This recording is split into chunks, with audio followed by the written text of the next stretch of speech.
Salutations. I think I should be live.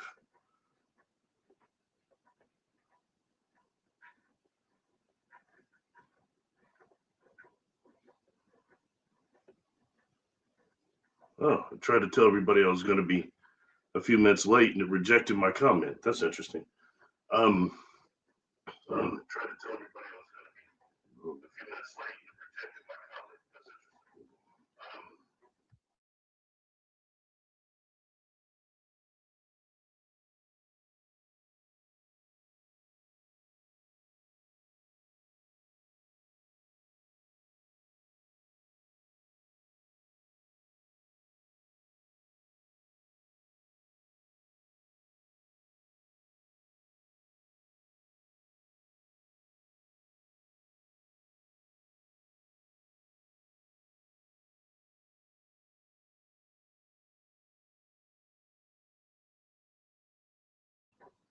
Okay, I think that cured that. Okay, can everybody hear me now? Sorry, I had an echo going on, but I think I fixed it. Okay, Urso, so you can hear me. Okay, that tells me that past that stress point. I apologize for being late, everybody. I had forgotten that today is the Super Bowl thing. Now, look, although I do not like football because the obvious things, they have problems with TBI and CTE, but I do go to the Super Bowl parties that my cousin throws. He's having a fish boil tonight, and it's going to be delicious. So I'm definitely going for that. So I won't keep us here too long. We'll go over this. And this one is just kind of fun. It's something that came up spontaneous. And I think we're going to go over some things because everybody's talking about, folks, I'm sick of hearing the word AI. I'm literally getting sick of hearing it. It's maybe want to throw up. I've heard it so much. But we'll talk about it a little bit. Why not just address it? It's a hot topic and kind of go with where I'm coming from with it. Okay, before I get started, I want to tell everybody thank you for being here. Sorry for being late. There's a few people in the chat here. Ascent of the Phoenix. What's up? Ascent of the Phoenix. I owe you an apology. I thought you were Susan Long all this time, and you're not. You're somebody different. Maybe we've had a session, so I apologize for thinking you're the wrong person. Every time I see your name, I always say, oh, hello, Susan. She's Phoenix, a different thing on here. So sorry about that. Joyce Hartman, thank you for being here. It's odd. I don't like football, Joyce, but I have a habit of picking who wins each year. And I believe that that's actually who's going to win. At first I kept picking up that it was going to be the Patriots, but it switched sometime in I don't know, seems to me like the last 12 hours, 20 hours, it seems to have switched. I think it is going to probably be the Seahawks. I started receiving these omens and these various things that makes me think that. So if I was going to make a prediction, which I obviously am not, I would say the Seahawks. Interesting, although I don't care who wins either way. But okay, back to this. I appreciate everybody being here. Joyce, the son of the Phoenix. Not sure if Jessica might have made it. Catherine, thank you for being here. Catherine, thank you. I meant to tell you too. Thanks for watching and for wanting to try to promote this channel. I meant to answer you on YouTube, but I haven't gotten back to those comments. I fell behind on everything. So thank you for being here. And I have a gentleman by the name of Mike Jones. He might be in chat or show up. He wanted to get a hold of you and Charlie regarding the experiencer collective of color people that you're running. So anyway, thank you for being here. All right on. Cosmic Joe, thank you for being here. Midwest Night Watchers, what's up? Gerald and Jane, thank you for being here. Oh, excellent. Cool. Auntie Erin, thank you for being here. Excellent. Excellent. It's always wonderful that people actually show up. Thank you so very much. What we're going to talk about. Okay, so I'll tell you how this kind of came up. All right. I posted it and I'll do it one more time right here in chat. It's the movie Runaway for free on YouTube.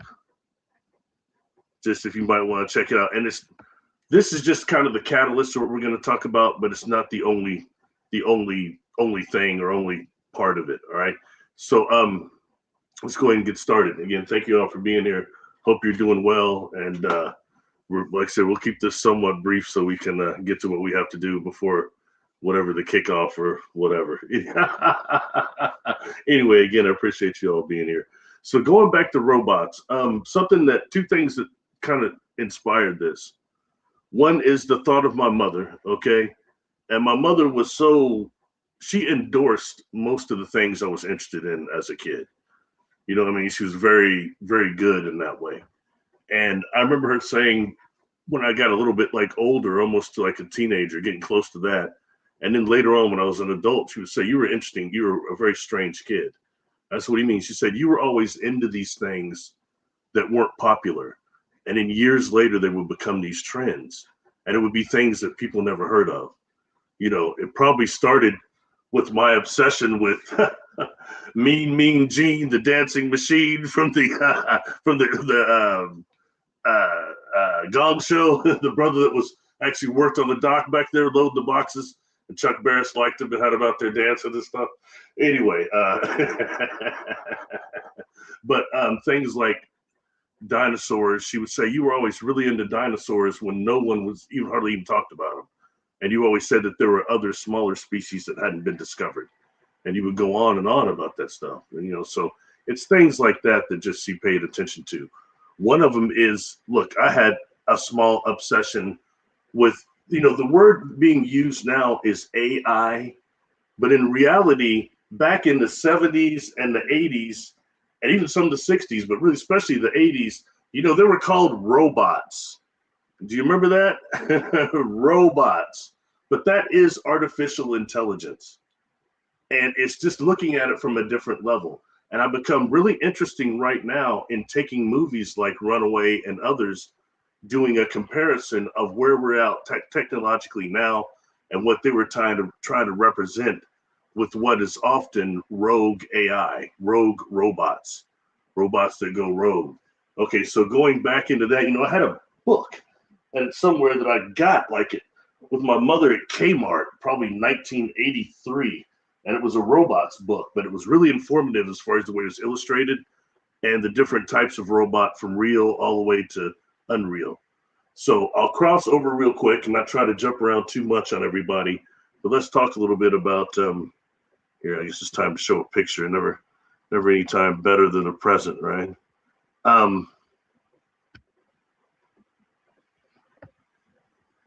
Okay, y'all know I'm not the fastest, but I'll try to do this expedient as possible. That way we don't waste too much time. Oh, wait a minute, wrong button. Sorry. Oh, sorry.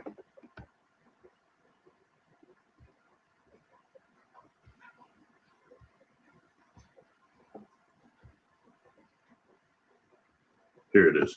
Okay, this is the movie that kind of just spawned this.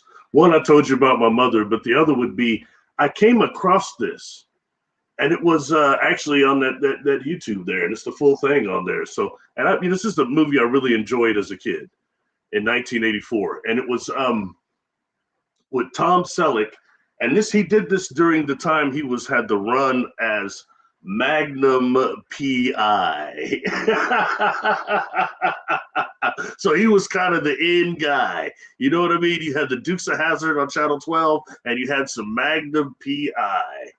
And I personally tend to like the TV show. I liked Matt Houston a little bit more than Magnum PI. Matt Houston didn't last as long as Magnum PI. But he did this, and Magnum PI ran, I do believe, from 1981 to 1989. And he did this in 1984. So he's playing a cop again. This stars him, the bad guy in it, this computer program by the name of, what was his name? It's a sinister name, Luthor, yes. And it's played by racist ass Gene Simmons, racist cat. Anyway, I won't go there. But yeah, anyway, played by Gene Simmons. I'm sorry, that cat may have been part of Kiss and whatever, but he can't act his way out of a paper bag. You'll see when you see it. He's terrible. Anyway, so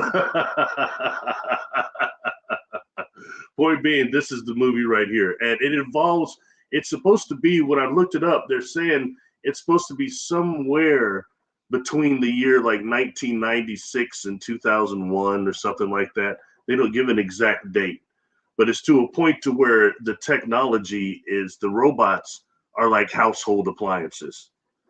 Okay, so I'm gonna stop sharing that one. And what actually what he does, his job is he chases robots that have gone off grid and become runaways, as they call them, going against the program and become rogue, and they start killing people or doing things like that. So, oh, sorry, let me get this other pickup for everybody. And I'm gonna tell you another reason I chose to pick this movie also. See, this is where those of you that come on these weird journeys with me are going to experience me saying weird stuff like this, because I always have these weird little synchronicities and things I like to reference. So bear with me. You know, it's not for everybody, but it is the way it is here on this platform. Okay, here. This is the movie Runaway, all right? And there's a particular reason why I posted this and use this even for one of the deals. That's Christy Alley, and it's one of her early movies. She did Star Trek 2 just before this one, I believe. And Christy Alley is from my hometown. Okay, she's passed now, but I didn't. My brother knew her sister very well. Her sister ran on Central a place called Food for Thought that had some of the best vitamins and natural food that this city has seen where I live. So anyway, but Christy, one day in probably, man, it was 1991, I believe it was. And I was actually somewhere around in there, 91 to 94, something like that. But I worked at this bowling alley for years, part-time, like through high school and early college, a few days a night, a few nights a week. And I would come in, I'd clean up for the 5 o'clock league that would start coming in. And I was actually cleaning. This pregnant lady almost bumps into me. She got cut in front of me, and she's like, "Oh, excuse me." And then she looks at me. She goes, "Oh, you got pretty eyes," and then walks on. And she's very pregnant though. And I look at her, and I didn't see anybody when I get to talk to the counter people. So I kept looking at, God, she looks familiar. And then she went on. But I'm gonna tell you, in reality, I mean, she looked kind of like she was like this South Side chick. She did not look anything like she looked like on TV. A little bit disappointing, but hey, that's all right. She's also real pregnant. But it was just interesting. When I walked back up there, they said, "Look, Christy Alley almost bumped into you." I said, "What?" I said, "That's okay. It makes sense." It took me like, because she talked about my eyes. Her eyes looked a lot like mine, but the same color. So anyway, I've always just kind of thought it was cool. And I seen her one day at this New Dillon. She was yelling about where was the tide with her sister and some other people. So I just think it's cool in that way. And since she was a part of the movie, I just thought I'd show this and advertise it, part of it. She's standing with one of those robots, which is one of the prototypes that they show that's a house unit during this movie. And I believe actually that's the one that may have went off on her in the office, and it was going crazy, and Tom Selleck comes and deactivates it and stuff like that. So that part is very interesting how they represent that. And some of the other like robots they show things that are like probes and what do we call it now, the ones that the drones, they show like types of drones. They even show a Bluetooth that Tom Selleck is wearing at one point. So it's another one of these movies that has things like that. And here, go to another one real quick. Keep it moving. Here, there were more robots that like this that were featured in that movie. And here, I'll just I'm still getting a little faster though, by the grace of Creator. Sometimes the gods are kind. All right. A lot of them, like they showed from that movie, are like based like this. And this was the era of the early 80s where they had the Hewlett Packard robots. And there were ones you could buy, and you come in, they start cleaning up your papers in your house and stuff like that. It's kind of like similar to what that one vacuum cleaner does right now that my brother swears by, the automated vacuum cleaner. But it was excuse me, stuff like, it was robots like this that were kind of in back then, and that they were focusing on in the movies, in that movie in particular. You saw models similar to this that were moving around, killing people or malfunctioning and things of that nature. So I just thought I would just kind of show that. And then you had the other robots that were looking more like humanoid type forms almost. So that'll take us into something else, which would be the robots that first caught my attention, which would be in entertainment. All right. Sorry. Let's see. Actually, we'll stop it there for now. The ones that caught my attention in entertainment even more. All right.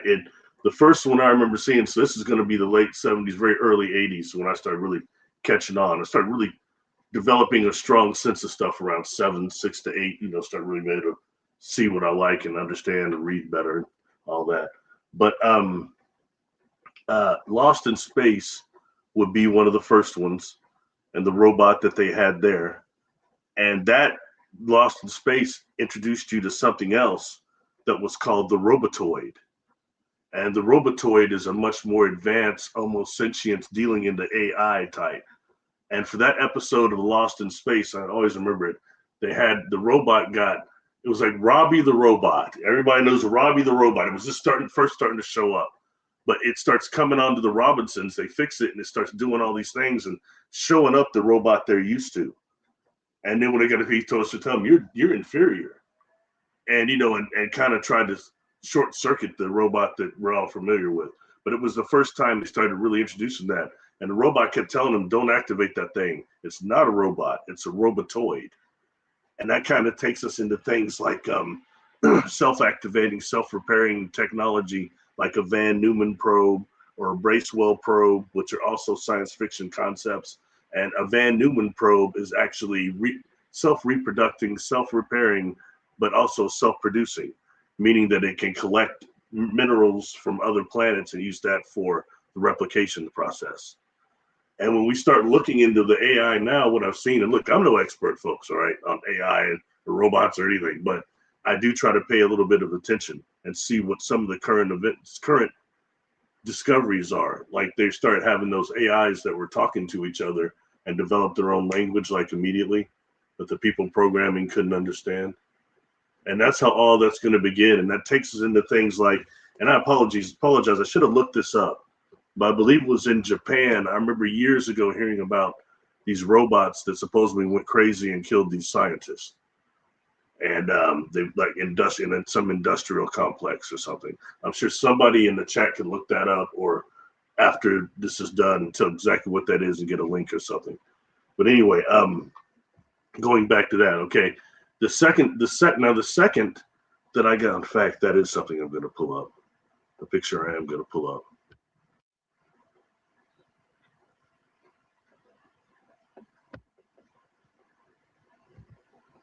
There it is.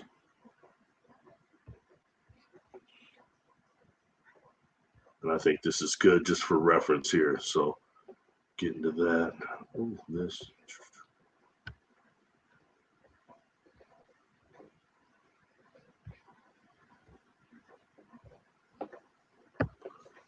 Here, this one, okay? This is Buck Rogers. And I took a liking to this really early on, and rest in peace, Gil Gerard, who passed away. And I sometimes make a mention of how I met him at a Comic-Con probably about 5-6 years ago. And he's sitting there, he's talked to me for about, like 5 minutes or so. We talked, it was really cool. He had no reason to do that, he just did. He was telling me about he ate some chicken feet and somewhere in Houston, the best delicacy he's had. And then this cat that was in the suit comes over and starts going, "Gil, what are you talking about?" He was signing autographs on the other side. His name was Felix Twillis. He's dead now too. But he starts going, "Barry, don't judge me. Felix, don't you judge me either. You don't understand. My friend took me down there and this thing came out. It had this meat on the under of it is so tender. It was such a delicacy. It was delicious." And I was like, "Hey, that's cool." Just sitting there tripping. I was like, "Man, I remember talking to Buck Rogers. I mean, he's older and everything, but it was still damn cool, let me tell you." And in fact, the dude that played Tweaky here, he passed not long after that conference. Point being, okay, sorry, I go on these little tangents, y'all. Forgive me. But anyway, point being that as far as artificial intelligence, this is the second example I had of it. Okay, and I would come across Hal from 2001 later on, but Hal was actually predates these robots here. And what you got, and it's so interesting because when you think of Buck Rogers from my generation, everybody automatically thinks about Tweaky, biggie, biggie, biggie, biggie, biggie, that which was corny, but that's what everybody really thinks about. Okay, or maybe him running around with Gary Coleman. You know, Gary Coleman was on Buck Rogers. Anyway, point, point being, okay, real point, and the other one on the left was called Crichton, and Crichton showed up the last season, which was poorly done, where they were like on something that looked like the Enterprise called the Searcher. They kind of fell off, and they had the dude from One Life to Live, the hawk, the bird being. He's supposed to be a bird being, which was interesting. Anyway, most importantly, okay, the thing in the middle was called Dr. Theopolis, and he often was on around Tweaky's neck. But Dr. Theopolis was part. And I've got another picture, but I didn't pull this one up. I'm sorry. Of him sitting on like the earth panel, and what it is like these like about 12 of them on a panel, sitting on these panels that look like him, and they were like the directors of Earth, but there's some type of artificial intelligence. And I just found that concept always very, very interesting, how they represented that. So that would be the next time that I got really, onto one of these. And another one that I won't show you a picture of course, is when I took a liking to Doctor Who. And it's all around the same years, and Doctor Who had the Canine, which was technically another robot that had a type of artificial intelligence. Going forward, there's others that popped up. Let's examine this, like Knight Rider. Everybody, a lot of people laugh at that show now, but I'm gonna tell you, when it comes to artificial intelligence, check Kid out and what he was supposed to do. That car, some things are actually actual now. Take away the turbo boost, which was a bit fantastical, but what they called a molecular bond shell on the Knight Rider. And I'll just, in fact, my cousin is going to be throwing the thing. People sometimes give me things that are interesting. My cousin said, "Man, I saw them ways auctions. I just got it for you. One of these, okay?" And it was, what that is this one is the kit, the one we're familiar with, black. I don't know if you can see it that good. It's little models, but this one is Car, that has a different tone on the bottom. And CAR stood for the Night Automated Roving Robot. Another that didn't have self-preservation as programming. It's another example of these rogue AI devices. All right, start going kind of crazy. Movie wise, there's another TV show, Automan. If any of you remember Automan, it was kind of cheesy, but he was a cursor that came out of the computer. There were movies, not just war games, but also a movie called Electric Dreams, where he spills the pop or something. There's something on the computer and it comes sentient and starts going off, or something I was teasing Jessica about due to the mall kind of thing that's going on, the mall dream things. I was making fun with the movie Chopping Mall, which is where the robots start going through their unaliving people that are in the wrong stores or whatever, buying the wrong merchandise at the mall.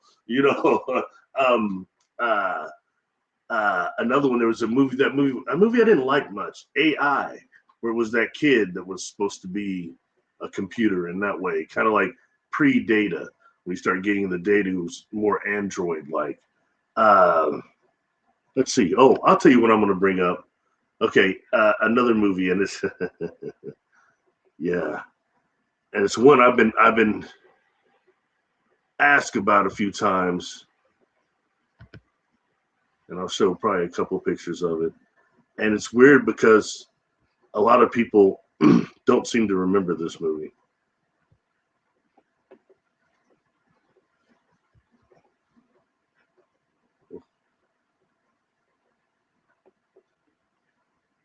Oh, sorry.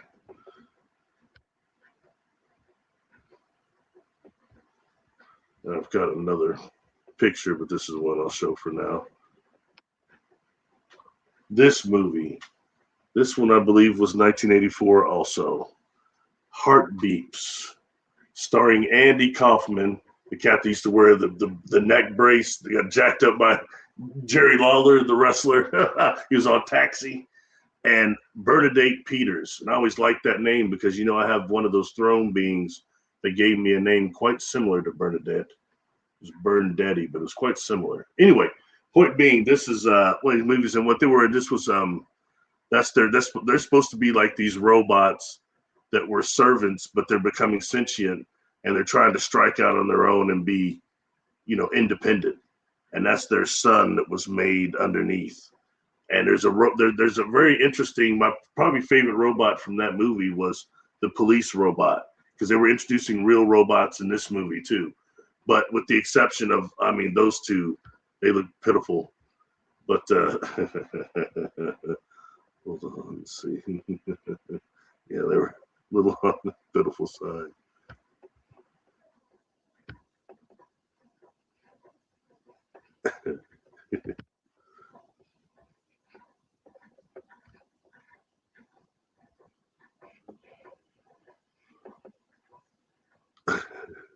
All right, now just one more picture of that. I won't show any more from that movie.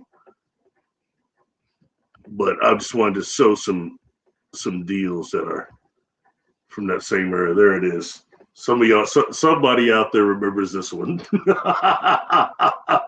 I'm sorry. Those two, they were some sorry robots, man. but they had but they had real robots in that movie though. And like the one below there, their son that was constructed. And like I said, I've got pictures of the police robots, but it takes me too long to pull stuff up. But some of the models that they show were just interesting, that were real robots. And again, this is something dealing with robots independency, and, you know, AI independency, and a lot of that came out during that era. So, sorry, probably gonna get booed up for even showing that picture. Going back to Runaway, they had some things that they had showed, like, for example, right here, Gene Simmons in that movie. They showed some technology that's quite interesting, and I can't say it's the way everything is now, but in far as of conceptually, it's very interesting. They had introduced during that movie what they were literally calling a smart bullet, okay?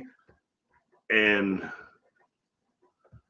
like here, and what it would do is, when he had that gun, like that gun that you saw Tom Selleck holding the first picture I showed, that they had, it was a heat-seeking program with a chip in it, bullet, and it was like chasing people pretty much.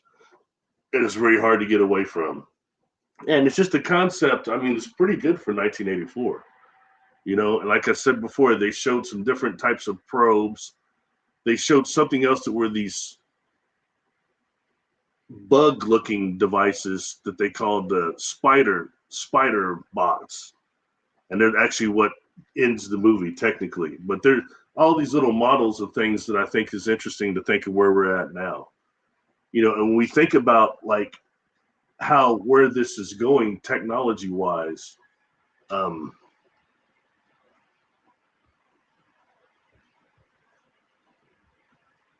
I think that's most I want to show from there, and I'll just keep going from there. Okay, where we're going technologically now from that, and from things that are maybe a little different and more advanced than what they were showing, is a couple of things I want to talk about. Okay, let's talk about the Xenobots. Are you all familiar with what Xenobots are? Not just nanotechnology, but Xenobots. Here, so I think it's time for another good picture here.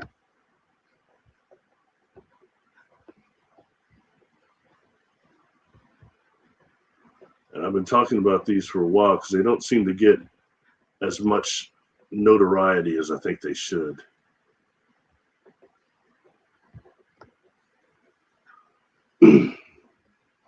World's first living robots can now reproduce, scientists say. U.S. scientists who created the first living robots say their life forms, known as xenobots, can now reproduce in a way not seen in plants and animals.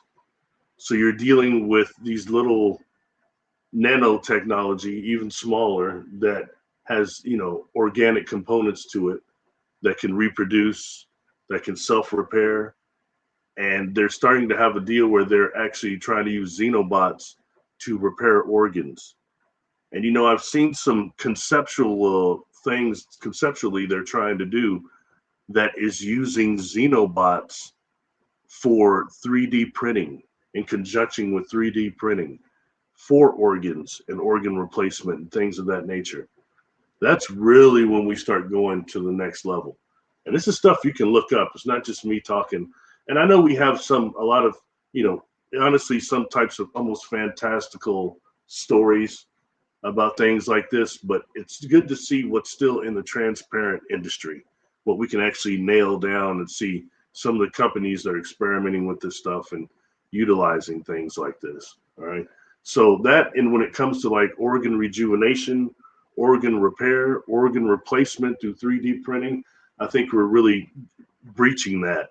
And when it comes to some types of nanotechnology and even smaller, going down to like pico type stuff, a couple of good ones I think I've seen are from the movies, like it's like one of those last Transformer movies. Those Decepticons in that one turn into like this nano dust and then reassemble. And also in that movie that wasn't very good, The Day the Earth Stood Still, the remake with Keanu Reeves. I didn't think it was a very good movie. But when they show Gort, the security robot, the police robot, he turns into a type of nano dust, almost like lead filaments, and he can transport himself like that and then reassemble. I think that's really where we're going when it terms with this technology. And we start dealing with the beings like the technology like this that can reproduce at the microscopic level. And then we start going into the miniaturization that I've talked about before. And, so when you start dealing with this type of technology and civilizations that make something like a Dyson sphere, that's a sphere between around an entire solar system that doesn't have to necessarily be spherical, but that's another concept, another talk. But anyway, just when dealing with these xenobots, it's really worthy being aware of that, because this is just another type of way we're seeing this AI that I think is not talked about enough. And it's not just this technology that can be used to targeted individuals too, but this along with the more nano type of technology that we're seeing, these different organisms that are like vulgaris that is reproducible, self-assembling also. It's things like that, the things that are, these different viruses that do that really merit attention, I think.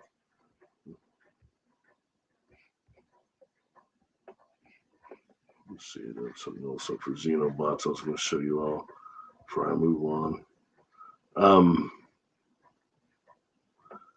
That's the main thing. And just, while dealing with that, I'm just going to throw in another reference in there for you, okay?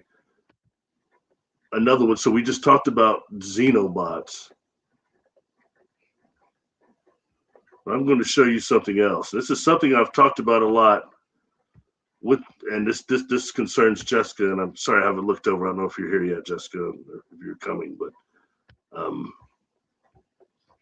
lot of you will know what I'm talking about here.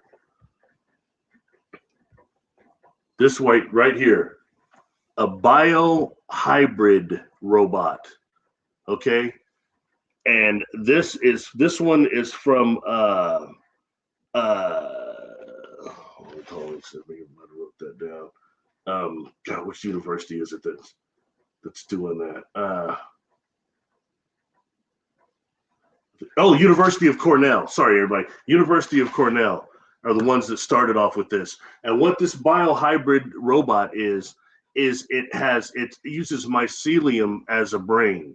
Okay, and they have way to do stimulation with electron impulses to get this thing to walk and do other things. But it actually functions as a mycelium, functions as a brain for this robot. It's called biohybrids.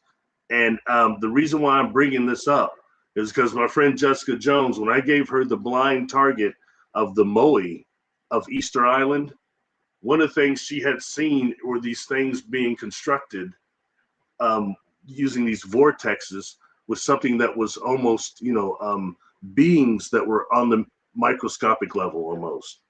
And they're using something similar to what we would call acoustic scalpels to actually make the Moe themselves.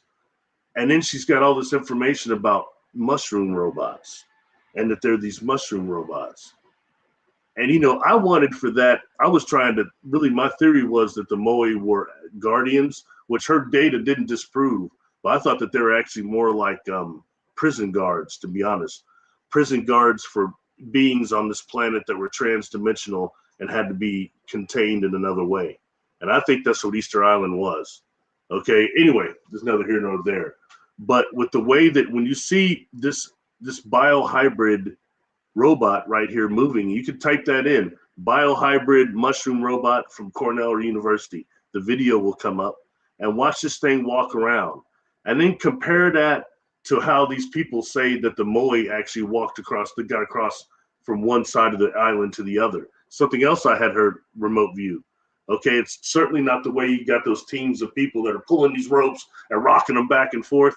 No, look at how these things move, and think about what the elders on Easter Island said that how the Moe moved, where the shaman and people asked them to move, and they got up and moved. That's what they say. So, and that's something, and with all due respect to my friend Jessica, she's not an expert on mushroom robots, and I don't think that's what's going through her mind all the time.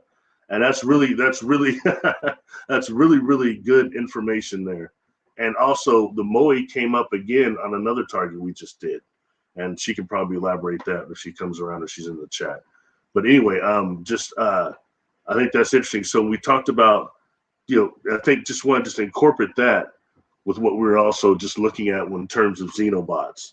So when you start doing with xenobots and these new biohybrid mushroom robots and artificial intelligence, it takes it to a whole nother type of level. And when you want to throw 3D printing in there also, 3D printing objects, 3D printing self-replicating machines, it gets a little creepy, doesn't it? Anyway, so I just want to show that because I know some people laugh about the mushroom robot. It's no joke, folks. And I think it's you can't just make stuff like that up. Anyway. Okay. All right. Actually, not bad. We'll make a good time here, everybody.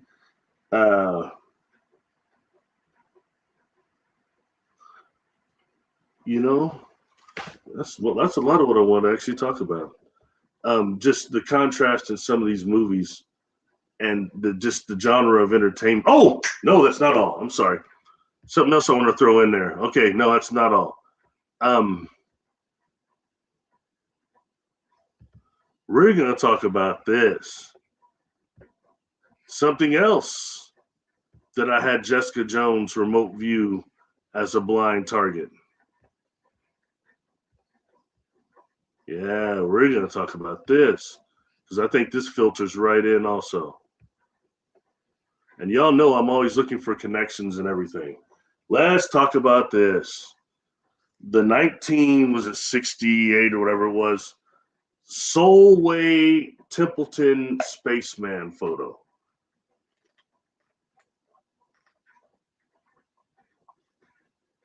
Sorry. Okay, so I have had, and it's something that I picked up, and so I want to investigate it. Okay, and I thought that this is, and I will say when I said this and I got a video on him on my channel, and it's called the Solway Templeton Spaceman event or whatever. But anyway, point being that I got seriously attacked for this video. People got really pissed off at what my hypothesis on this was. Oh, it's the little girl's mother, and she's standing with her back to them, and that's a braid going down there. And that doesn't really hold water. And never mind what the people say. The dude said he didn't see that thing even standing back there. The girl's mother said she was nowhere near over there. All right. So all these things that they used to just dismiss this. All right.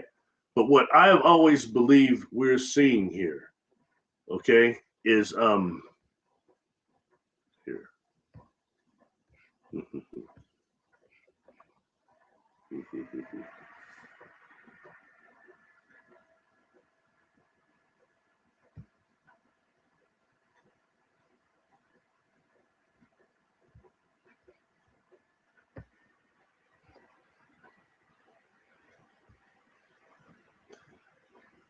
This is what I believe we're seeing here. Jeez. Oh, there it is. Sorry. When looking at the Templeton photo, this is what I believe, and this will tie into another live that I've done that ties into time travel, okay, and some of the private agencies that are doing time travel right now. And what this is called, this is one of several models of the Valkyrie robot that is designed to walk on Mars and the moon and all stuff like that. And I think this is the precursor to what we call the digital twin cyborgs. But this right here, and how I tie this into the time technology live that I did, or just videos. I've done videos over all the stuff, fast blast videos. But this is when they start actually working on things that are time technology in the private sector. And look, I know how much that some of that has gotten blown out. You've got people saying, "Oh, in every hotel, there's time. There's Stargates in every hotel," and all these. Some things are a little fantastical for me. Okay, not for me to question everybody's information, but some of it is just a bit far out.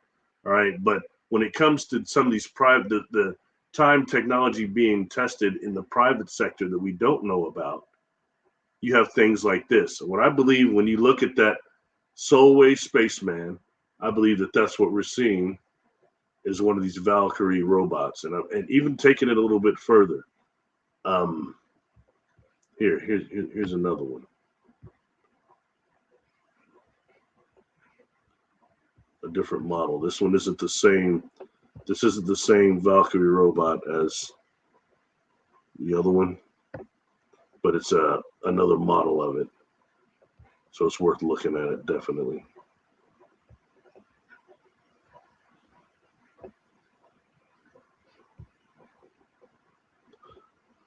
Okay, sorry, it's taking me a second. There it is. Okay, check this out. It's another model of the Valkyrie robot. And take a look at that and then just kind of compare it. It may not be exact, but compare it to that Solway spaceman picture. I see similarities there. And I just think that when my question would be to you, okay, is this we're dealing with somebody who's just experimenting with things, or was that a runaway? Are we seeing a runaway? One of these things that's messing with the time technology and could be another species, but is it something from the future? Is it AI from our future connected to us that was somehow accessing that? It's weird because when you start looking at some of the technology that was used by Ralph Ring and Otis Carr, and I've got that on my mixed in there. Still, the patent still exists for that anti-inflationary spacecraft. And what it's doing is using bilocation and things like that for this travel, and they were like having issues with it or something. But when you start dealing with experimenting stuff like that, or this, or people from the future or the past or whatever, or even right now, them just testing technology right now, is that what you're seeing? Is that connected to the Solway spaceman? Is it connected to artificial intelligence? When dealing with the technology of the biohybrids that we talked about before, okay, and going forward, is that what lays in the future for us? What's called Wetico, the mind virus thing, and where does that tie into artificial intelligence? I know we've all seen that video that's supposed to be supposedly J-Rod or one of these extraterrestrials that's in a containment facility and it's dying, and it's telling them that you need to worry about super intelligence. Super intelligence is what's going to take y'all out, like it almost took out my species too. And you have no idea what's coming when it comes to super intelligence. And I've been talking a lot about the Kordylewski clouds lately, the plasma clouds, that I hope everybody takes the time to look up, that exists between Earth and the moon and on the other side of the moon, and how these are in some ways similar to like Magellanic clouds in that they're called dusty complex plasmas. Everybody look that up, dusty complex plasmas, and how they're ancient. They might possibly be life forms and recording devices up on other things, and how much the plasma plays in.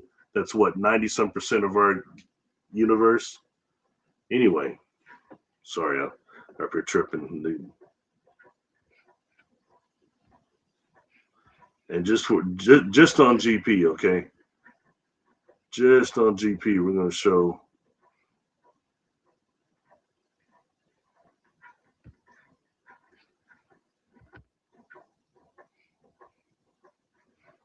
As we just saw the Valkyrie again.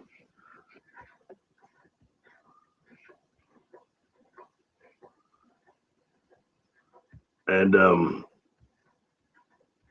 like I said, when I mentioned this, a lot of people got really upset when I some things I do trigger people, some things don't. But people got upset when I made this assertion. I think that's what this is. It's one of the Valkyrie robots or something similar that we've not seen, But I think that there's a connection there. Some people got really upset with me about that. You're wrong. You're wrong. But I don't know. They don't know either. But when you look at that, you can't deny that there are some similarities there. Could it be somebody in a suit? Yes. Do I believe that's a woman with her back to this little girl? No, I do not. Do I believe that's the back of someone's head we're seeing? No, I do not. I believe that's a chest plate there. And anyway, so just food for thought again when it comes to the concept of some of these artificial intelligences. In war games, it was what? The Whopper? The Whopper was the one in war games. Or another, I'll tell you another,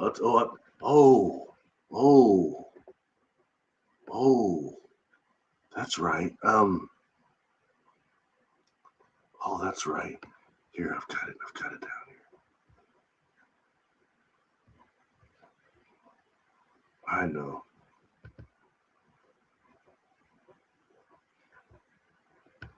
This is one here. There could actually be almost a live done over this movie alone here.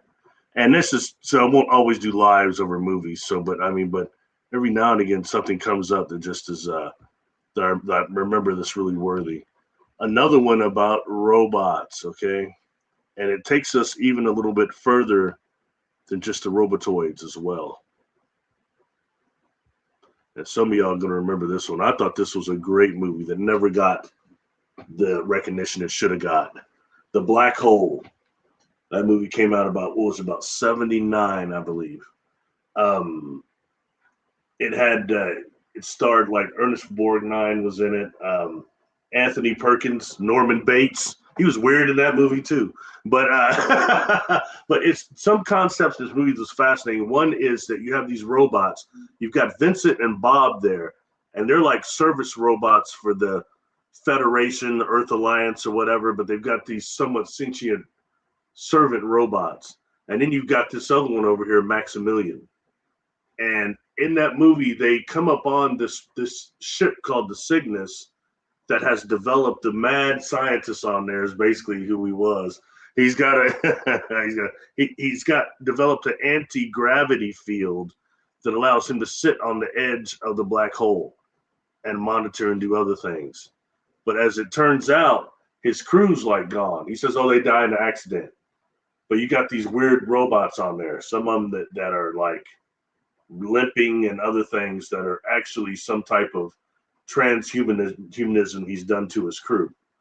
And even Maximilian there, who was, I thought, probably the coolest robot they showed on this, but He I think that was the professor's first officer.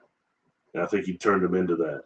Anyway, point being that just interesting show, but they showed a lot of for an older movie like that. I think it kind of got drowned out by Star Wars and by Star Trek, the original movie. But this movie had a lot of good special effects on it. It had some good scientific concepts, and I think as when it comes to robotics and artificial intelligence, it doesn't get acknowledged enough. So I just thought I'd throw that out there. Maximilian, stop. Anyway, sorry. But the amount of times that these robots have come up just being defiant, and I think that maybe we've gotten away from that and realizing that that was the representation in the 80s of artificial intelligence and how much they wanted to be where we're at right now. But when you look at some of these older movies and things and compare it to that, and also the living aspects with plasma and mycelium concerning this little artificial intelligence and the xenobots and the other things, you know, the nanobots, all these things, it's really a trip. And how we may go, like as others, we start going into the micro and start exploring the universe like that as well. The interverse, you know, like Martin Short. Anyway, so let's see. That's that's really what I want to kind of go over mostly. I'll look in the chat a little, see what y'all are talking about here. If there are any questions or anything that any maybe references anybody wants to bring up for other robots that were sentient robots that went rogue robots that started killing people. Oh, I'll tell you another one. The Robots of Death in Doctor Who, Tom Baker's era. That's when they beam on some type of ship that's like a mining ship, and they're these robots that have been reprogrammed by what was the criminal's name, Taryn Capel or something, and they're killing people. And that's where they introduced something called robophobia. That these robots were so entwined in these people's civilization. I think they're supposed to be humans, but they're so entwined with us at that point when they realized that someone were killing people, it created something called robophobia, or fear of robots because they don't have physical responses and they're missing like body language and all these other things that make them not human, and so it make people driven over the edge. Robophobia. Anyway, you know, and I can't begin to say the amount of times that I think Star Trek dealt with also sentient robots, and it also takes us over into what we're all familiar with, which is of course the Terminator movies, which I still think has a great deal of validity to it in terms of what these cyborgs and self-aware systems like Skynet could become, and things like that. And even how real is Skynet anyway, when you start looking at Project Leonide. I've got a video I did over that I did years ago, but I released it probably a few months ago. But that's the nano satellite grid, and the thing's supposed to have that self-reproductive control system called Mother that supposedly has the ability to dispatch hardware to help those things self-repair themselves. Really interesting when we start looking into that. Who was that guy's name? Was it Anthony Sanchez? UFO Highway is the first time I read that book. UFO Highway is the first time I heard about that nano satellite grid and what they call the nano satellite challenge. Oh man, you know, so anyway. Going up just a little here because I know I'm a little behind. Runaway movie. What's up, Jerry? Yeah, I put that in there, and I'll type it in there again in a minute. What a cool group. Appreciate everybody being here. I agree, Jerry. Heartbeats was a terrible movie. It was horrible. You know, I'm sorry. I thought most things Andy Kaufman did kind of sucked, to be honest. I wasn't a big fan. Not a big fan of him. Not a big fan of Tony Danza. I wasn't a fan of Taxi, to be honest. You know, but Ossie Ainge, what's going on, Ossie? Thank you for being here, Ange. I appreciate you coming. It's always good to see you. Supervisor, what's going on? Mark the Hammond. Michelin Men, yeah. Oh gosh, sorry, I can do this. Sorry, everybody. See, still learning. Forget about these things. So, Mark, yeah. Michelin men. Yeah, I've talked to some contactees who've seen beings like that. That kind of look. They describe them as looking a lot like the Michelin Man, even more than the Stay Puft Marshmallow Man.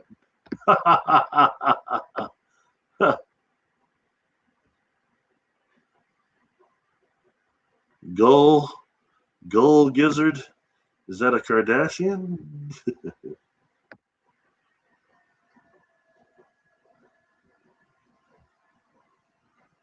Yeah, Preston is great. One day I might ask if he would even come on here. I don't know. Preston, he's got such a great body of knowledge, and he's written so many books. And I'll be honest with y'all, all right? It irritates me a little of all the people that should be sitting front at about every UFO conference. It's that cat. And he doesn't seem to get, I know he gets more recognition there. When I first came forward in 2014, I pumped him all the time. And I still do, and I pumped Kasara too, because his whole deal, his body of work changed my life. And God, I'm sorry I don't have the book. It's UFO Healings. He's got 2 volumes of it now. What do you know? The first one is the one that really changed my life, but this one is damn good too. I mean, look at that. He's got so many cases in here. He really does his work. And more than that, he's a very patient man. One day we talked on the phone. Well, I guess I talked and he listened, and he was very patient, but it was just fascinating because he really was emphasizing the positive encounters. And look, y'all, we've talked about this before. I know not all contact experiences are positive, but we're finding out the more research is done, actually the majority are. Not all. We've got the other factor, and we've got the neuroprogramming factor too. I don't deny any of that, but I think we have to, as contactees and as people of knowledge, not just researchers, but as people of knowledge, evaluate both and try to make the whole tapestry. Where's it coming? What's the prime intelligence doing this? Okay. That's sending, obviously, since we're at that point now where we're going to send things like digital twins to other planets or Valkyrie robots, you can only imagine what a civilization that's a million years ahead of us has done, or thousands of years. And when dealing with time dilation and realizing what we see out there, like for example, Jessica, I gave her a target once that we never actually did a show about, and I don't know if she still has the data, but the target, the blind target was SMAX 07423. Okay, they want me to show a picture of it. Okay, I'll just do as I'm getting here. I'm too old to just go against things. All right.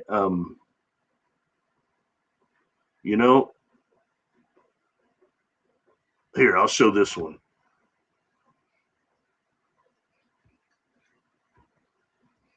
It's actually 4 separate pictures of SMAC. SMAC 0723. Sorry, that's the designation of it. Here, I'll show it.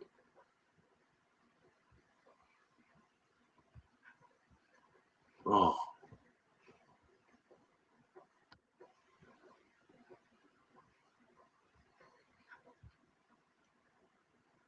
I haven't looked in.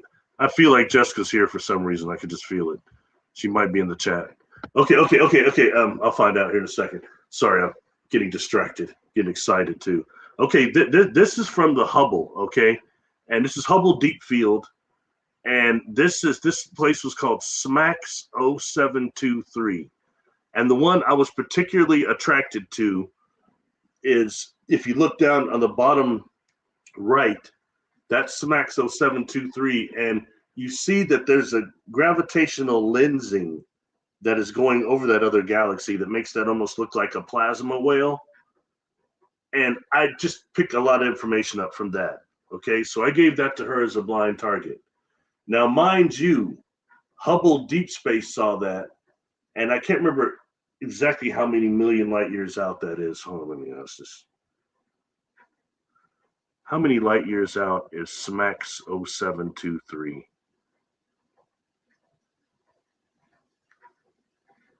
4.6 billion light years away from Earth. 4.6 billion light years away from Earth. So at that point, you start dealing with this redshift and this gravitational lensing that you're seeing right there. And even what Hubble is seeing there, that's been a billion years ago. Whatever exists there now is not like that anymore at all. And any communication probably coming from there is not going to be like that, or like what we would think in our terms. You know, we start getting to places like that where thoughts and space and time are not even the separate things that they are here. You know what I mean? And anyway, so that data, Jessica, if you still have that, it'd be interesting to talk about that sometime. I remember it just being really great data and being blown away. And something weird happened. We just kind of like forgot about it or didn't do the show. I can't remember. It's just one of those deals. You know what I mean? But anyway, that's SMACS 0723. And a lot of things, you know, that's one of the areas, actually, I do believe that they focused the Hubble telescope because they thought nothing would be there. They thought it would be like a dark area of space. And instead, you see like up top left there, all those different galaxies. You know, there's just billions of galaxies out there. And that's what I mean. So we start dealing with consciousness and realizing that truly the contact experience is also a conscious experience. You know, I have memories before being on Earth and coming here the first time, but before that, being a thought form that could manifest things around itself, as far as, you know, bending the energy form, the energy body, the dream body. And, you know, that's things that the Isis thesis talks about, and also the Tibetan Book of the Dead and also the Toltec way, like Castaneda talks about it, the way that is the hidden clause in death that shows us how to actually shape our energy body into the container that we want for the next evolution, which could be a plasma ball. It could be a Kordylewski cloud. It could be a star. It could be a universe, a local universe, or more.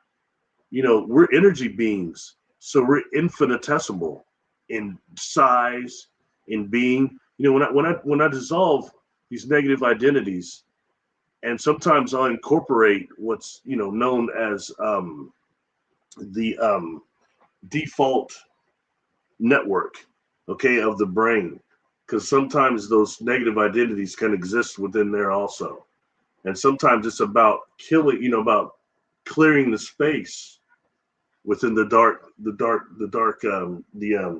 default areas of the brain, and allowing, you know, just that is almost, they'll call that the spacing of that, they call it time travel of the brain, but in reality that can give us, you know, our ability to perceive the future positively. Clearing of space of the modes. Anyway, food for thought on that. All right, folks.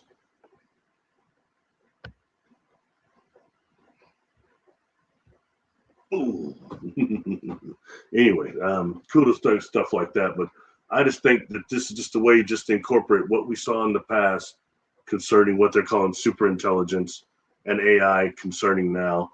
And I'll throw something else in there too. Okay. And I've really tried to weigh this in well, why did this bring up that picture too? I'll just bring it up.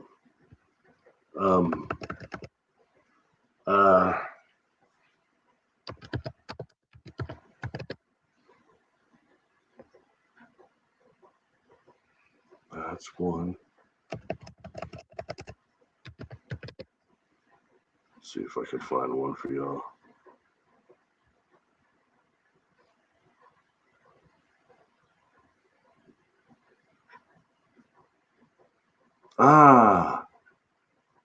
You know, I'm sorry, I don't have it. I was going to show you a picture of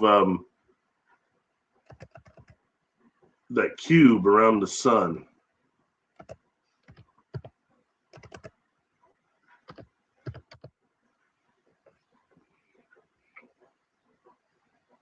Sorry, folks, I must have erased it at some point. Anyway, that was one of the cubes over the sun. And well, I do have this. I can show you this. It's actually something Jessica had made. In fact, it'll be good to show this and give you a reference place, something to look up.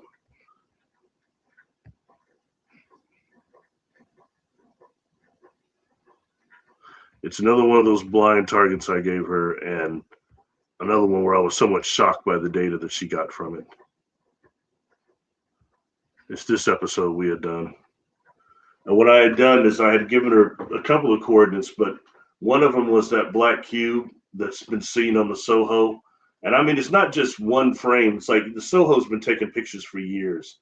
And there are times you can go on there, look in the archives yourself, especially when you get adept enough to look in the archives at the different nanospectrums they show, like the red spectrum, you know, the yellow spectrum, the green spectrum.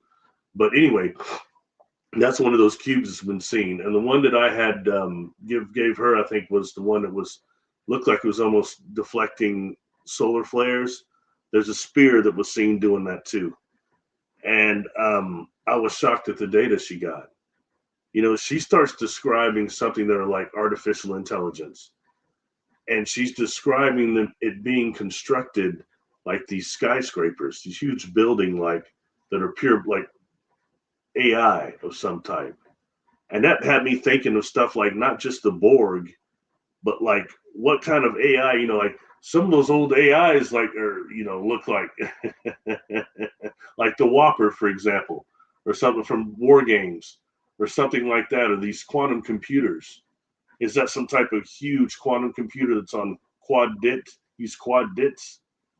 You know, it's just food for thought with stuff like that. But when dealing with also the concept of the other target I gave to her, which was the weaponized portals of Earth, and she starts getting a bunch of stuff about the sun, about civilizations, people trying to weaponize our sun. And when you really start dealing with the type 3 and type 4 civilization that actually use the fabric of a Mako themselves, of a black hole itself as a power source, that means they can use the suns as a neural network throughout our universe, those cold spots. And that's the type of civilizations that would try to weaponize a sun, as opposed to maybe doing what Jock Doubleday talks about, and that is actually civilizations that can construct a star or construct a huge black hole, even that would be a colliding supermassive black hole. But we start dealing with civilizations like that, and whatever that is you're seeing there, that thing is like, man, like what, like 5-10 times the size of Jupiter? That thing is huge. What she was looking at, and is that, and she, Jessica, if you're in there, can you, if you're in chat, I can't see it right now, but if you're in chat, I don't think you felt any type of a life. It was like awareness, but not life as we would know it. It was like artificial in that way. You know, so I mean, I think, but that's also, I'm sorry, folks, that's also somewhat terrifying.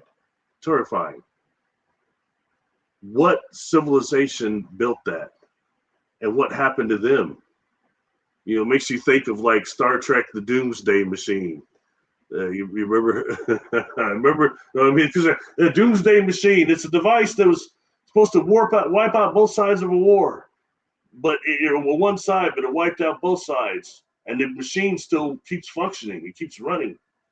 But is that an entire civilization? If we start dealing with technology of that size, and we start dealing with these civilizations that are on the pico, that are on that type of a level, and they're doing exploring the space through the universe through inner space, using these black holes and the Makos that are connected to the stars like a neural network.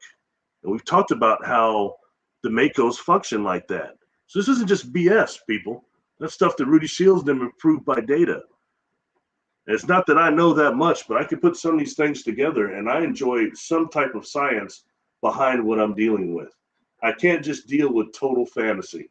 I'm not trying to, you know, disrupt anybody's, I'm not questioning anybody's testimony, but I do need a baseline, because we get so many people that are mentally ill in these communities, or just plain liars, or just delusional. They don't know. Okay, that so much discernment is needed. But this right here is something real. And you yourself can just go get on the Soho website. I've been talking about this a long time, so I know I sound like a broken record, but you yourself can get on there, okay, on the Soho website and look at the data archives and look at the different nanospectrums and learn how to manipulate the data archives. And you can look at pictures of the sun every, like, what, 4 minutes it takes it for like years. And you'd be surprised what you see going in and out of the sun, what you see around the sun. You know, so anyway, point being, I just think it's really fascinating. But we start dealing with the dark forces on this earth. Are they in collusion with whatever it is that made that cube? Is that who's trying to weaponize the portals of our sun? I can't say these cubes. Maybe these cubes aren't negative. Jessica, if you're in there, I can't remember if you picked up negative or positive from that technology in there, from those things. But I remember you describing them being the size of buildings. You know, skyscrapers, and we start dealing with the configuration of what Jessica saw on TRAPPIST-1 of how those high rises were built. I was seeing similarities there too, and that's obviously an enslaved world. So is that, you know, what we're dealing with here? Again, folks, it's food for thought. I don't know. There are other people that probably got a lot more information than me. Like I said, I'm not all knowing, but I'm not stupid. So try to put some of this stuff together. Yo. All right. So I'm sorry to get too hyped on that, too emotional on that stuff, because I think it's very real and I think it's being denied, you know? Okay, sorry, I'm going down on the chat now. I went back, switching heads. Greetings, Oceans. Hello. Thank you for being here, my friend. Ah, Jessica's here. Somebody says, hey, Jessica, glad you're here. I'm sure I'll see it eventually. Gosh, I guess I'm like way behind, man. Damn. That's a long time ago.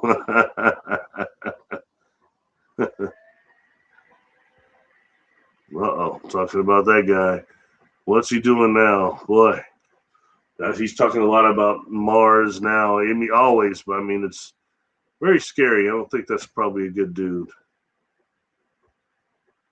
Yeah, I would advise everybody just go back and check out the movie. I put the free one out there. In fact, let me put it in here right now.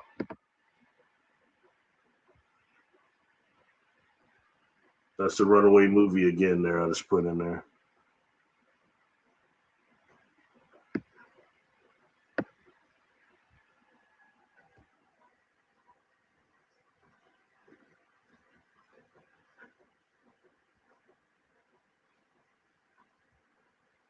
What's up, Jessica? Thank you for being here.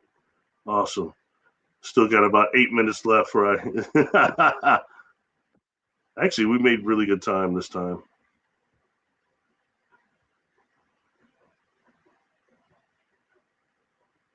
Oh, awesome.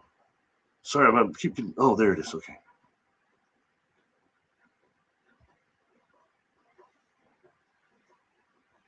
They didn't become the Cybermen. So I know who you're talking about exactly, but yeah, the Cybermen. Last time I saw them on one of the newer Doctor Who's, who they were going against the Daleks.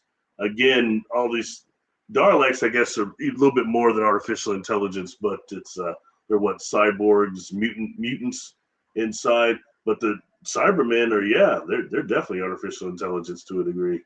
Can't handle no gold though, can they? Some of those representation of the Cybermen were terrible though. The further back you go, you know. Thank you very much. Thank you very much, Catherine. Thank you for being here. Again, Catherine, please I meant to mention that to Charlie before we signed off the other day, but to keep an eye out for Mike Jones. Mike Jones. He seemed really excited to try to get connected with the group. I love it, you know, and I like the more of us connect and starting to turn this into a type 1 civilization for real. You know, again, I mentioned that Sophia Stewart on that show I did, she had said that Neo in the Matrix was supposed to be John Connor, but that the Matrix shows how they took us in cyberspace mentally, psychologically, and consciously, but the Terminator shows how they devastated us in the out environment and took us that way. Very interesting, you know. And she made some other revelations concerning John Connor, JC, that were religious, and it went pretty deep. I was like, okay, I gotta stay out of some things. Oh, that's one short. Short Circuit. Yes, that's one. Johnny, was it Johnny Five, right? yeah. Short Circuit. That was one. Definitely. I forgot to mention that. Yeah, that's one. Good one. Good one. Thank you for that. Yeah, there are definitely sentient robots in that one too. What's up, Daryl? Thank you for being here, my friend.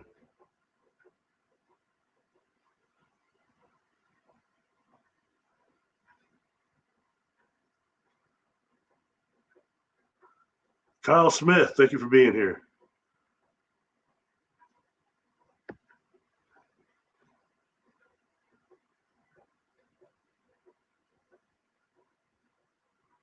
Interesting. There's a movie about that.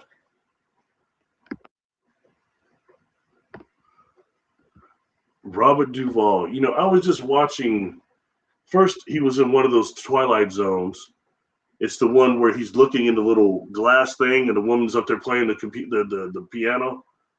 And then he was in another movie. It was the one with Denzel Washington about the health insurance thing. And I was looking at it. So I was like, guys, Robert Duvall's still alive? Because I know Shelley passed away, his daughter. He's still alive. He's going to be not many people from the original Twilight Zone still alive. Robert Duvall, William Shatner, and Carol Burnett. I would challenge any of you to find another person from that original Twilight Zone that's still alive that I didn't just name. I think they're all gone. Well, it's been a while ago. You know, I'd watched something.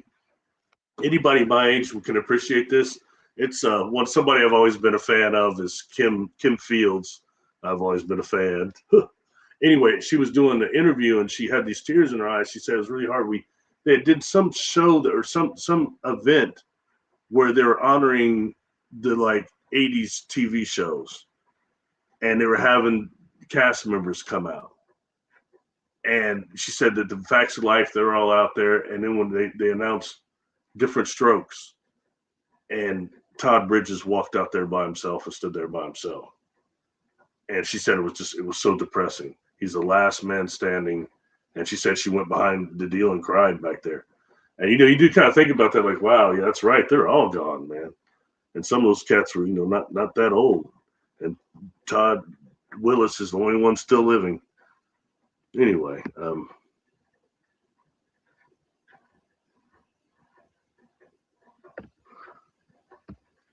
hello, Monique. Thank you for being here. Yes, it is a good day. You know, it's 78 degrees here or something like that, in the 70s here. And I swear not even a week ago it was in the 70s, or it was 0 degrees with a north wind. It was horrible.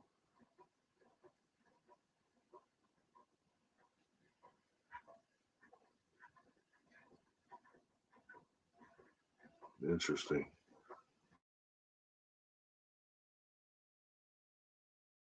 Telescope is going to far surpass Hubble. And also, God, what's the new one that they're about to do? Like the biggest one ever. Can't think of the name of it now, but that's going to be interesting too.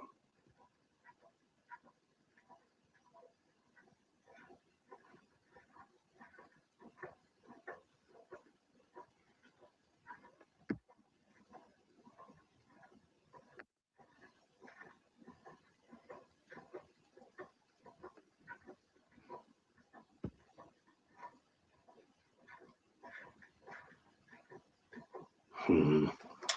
Well, that's a claim. You know, like I said, I'm not here to question to dispute other people's experiences.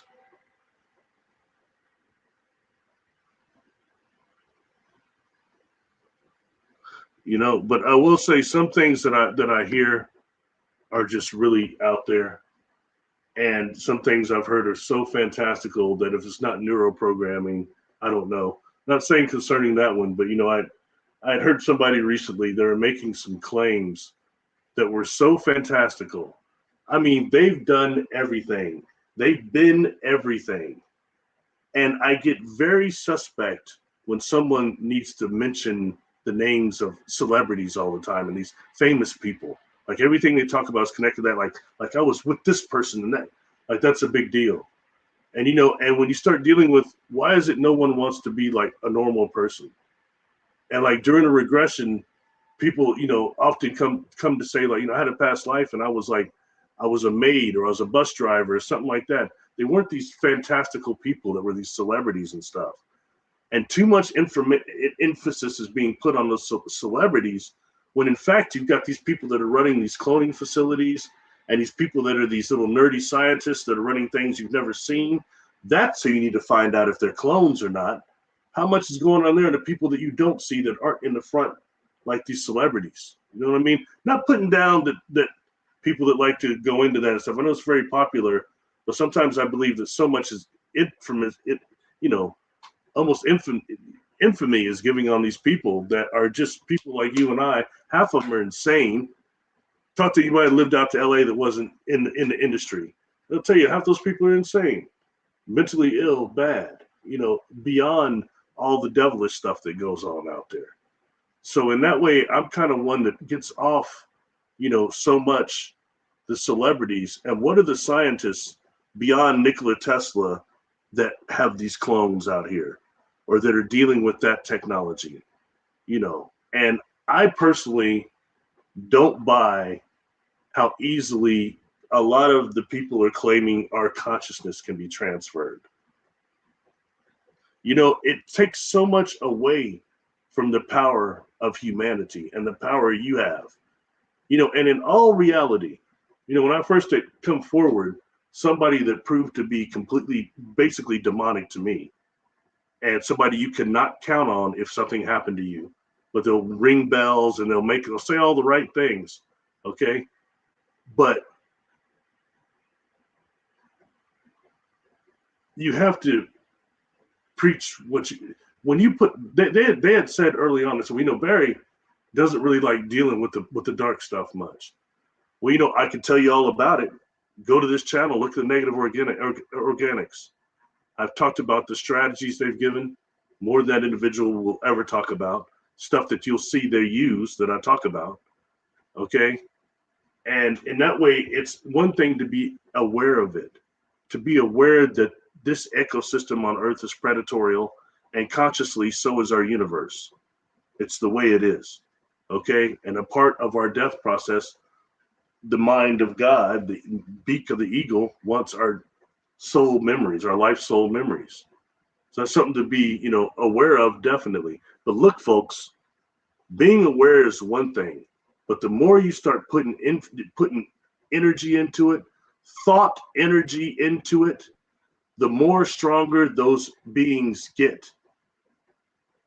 It's the whole loose thing that Jessica talks about that I call DOR, deadly orgone radiation, but it's the emotion.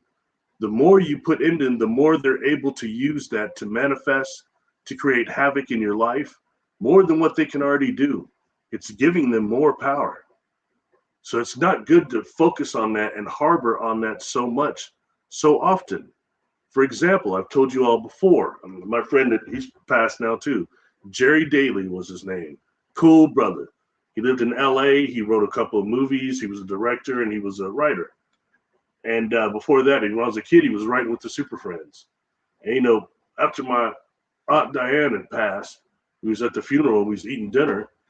And I remember he was sitting up there, we was just talking. He said, B, he wrote these three movies. There's movies that called Witchcraft, like 1 through 3. I think he wrote those. And he definitely wrote Black Magic Woman, starring Apollonia Quintero and Mark Hamill. It's a 90s movie. And she's like this sorceress that's messing up Luke Skywalker, basically. Anyway, point being, he said something, we're sitting there. He said, B, man, he said, people shouldn't really be focusing on that. All that horror genre, that mutilation, all that stuff, that demonic fact, people shouldn't be focusing on that in the entertainment industry. He said, when I was doing that, after a while, He said, I started seeing some success in it, but I started seeing like this stuff started manifesting. I started seeing stuff in my home, seeing stuff in my dreams. And he said, man, I quit writing all that stuff. He said, I only write comedies now. And he was also writing something that he said he was trying to reintroduce Plastic Man to the Marvel Universe, I believe it was, he said. I was like, Plastic Man? What? He said, I knew you were going to say that. But he was getting irritated with me because I didn't like Man of Steel. I thought that was not a very good Superman movie. Anyway, point being, he had just said that. He said, B, since I write comedies now, I don't have any of those problems anymore. I think he wrote for maybe a soap opera too. But he said, I don't have any of those problems anymore. I'm not seeing demonic imagery. I'm not having nightmares, none of that stuff. He said, people should not be focusing on that.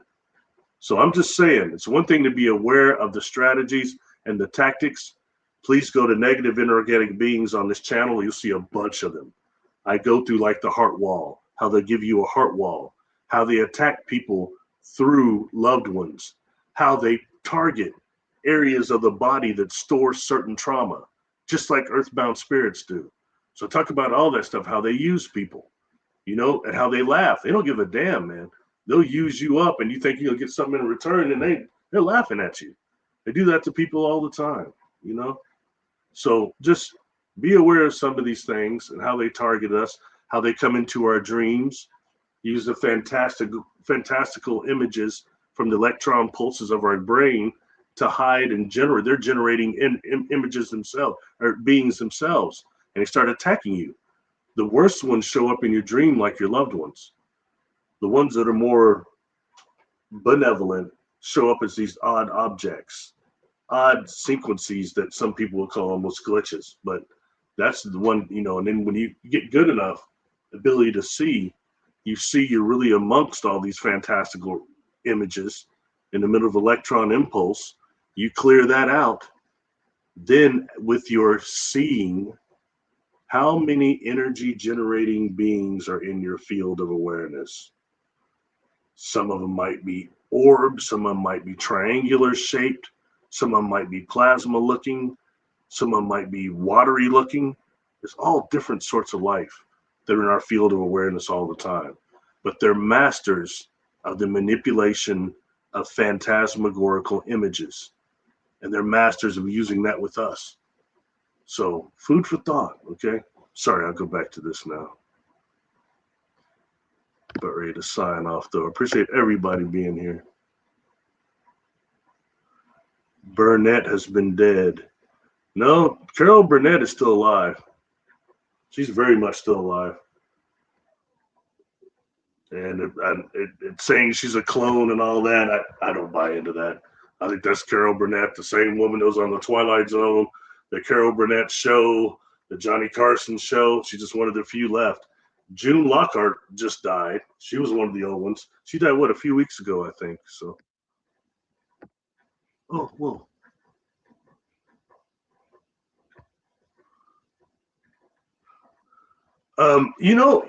Interesting story. Sometimes I get confused. Scene of the Phoenix. Gosh, now I'm so curious what your real name is now. I feel a little silly that I've been calling you the wrong name. Anyway, the Lacerda files, and sometimes I get confused because that's not the same as the McElroy files, is it? Or is that the same? Both of those I think are very interesting. And when it comes to the Lacerda files, what I found in particularly interesting, see if I got a picture I can maybe bring up if I have it.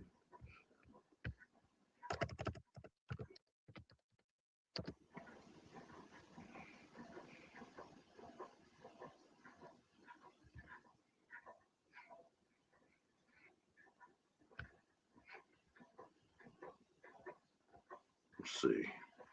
Oh, that's the only one I have. That's all right. I'll show it anyway. Who cares? Okay, concerning Lacerda files, I think this was, that was a reptilian, wasn't it? Lacerda had given this was supposed to be the symbol that was used by the being, but that Lacerda had talked about very much a Star Wars type of scenario in terms of a galactic empire. And then those that went against the empire, almost like Jedis, got wiped clean and sent to a prison planet. that she said was here, right? This was one of the prison planets. And to be honest, what that being said, and that information was it's very convincing in terms of, because I've always had question, is this a prison planet? It seemed full of lost souls. I've kind of always had that opinion. And, that very much supported that. And so did the McElroy files. They might not be the same thing, but, the information presented in both of them is very similar. And this interesting, I think a lot of people have probably seen this symbol before. It's interesting how some of these things come up. But anyway, but as far as this being a prison planet full of lost souls, they're really like, it described, the sort of files describes at the end that on this prison planet, you've got those that went against the empire sent there, the criminogenic factor, and you've also got this almost angelic factor that's white clean and sit there too. And is that the reason Earth still exists? There's a balance there, So food for thought on that. So in that way, I think it's somewhat credible, okay? But here's the thing that I will say concerning those sort of files. And I myself always believing that this is just a prison planet and that we're forced into reincarnation cycle because we incarnate here devoid of soul life memories, okay? I always kind of kept that at that level. But in reality, upon doing the work, the regression work especially, I've had to change my tune. Look, I can't prove that being true through data of the people I've worked with, which is several now. I've done quite a few of those. And I yet to find anyone saying they're forced into an incarnation. You know what I mean? And it's always their choice. Now, I've talked to people that said they went through that, but they weren't people that were my clients. And I can't tell you this. What I can say for the ones that I've done, it's definitely not the standard. That our consciousness just gets manipulated around and thrown around. These people take it, these two take it, they transfer you here and there and this and that. And none of this can be done without the consent of your divine overself, of your thought adjuster, of your super consciousness, that part of us that's still with the creator. 4 parts to us: mind, body, spirit, and negative self. Okay? The spirit is what we are. And that spirit is connected, as that picture, that book there calls it the thought adjuster. But I think that's an interesting term. But I prefer super conscious. But it can't just be overtaken by nothing. It's in perfection still. Okay, so it has to agree to allow the other to happen. And that I've encountered every single time. Now, when people incarnate here, I've had clients to get manipulated immediately. These agencies are waiting on them to come through the womb. And as soon as they do, everything's manipulated. They've already been manipulating their parents before they were conceived. Okay? So that way they can tune in and do that. So once we get into the solar system and get into that net that I've talked about, that net of energy that is like a scalar frequency, electrical properties that shocks us when we come in, that aids us in losing our soul life memories. The same net of energy that Jessica saw when I had a remote view, the Make and Sedna outside of the trans-Neptunian objects outside of Pluto. Again, pulling all this stuff together, okay, folks? Connecting all the dots.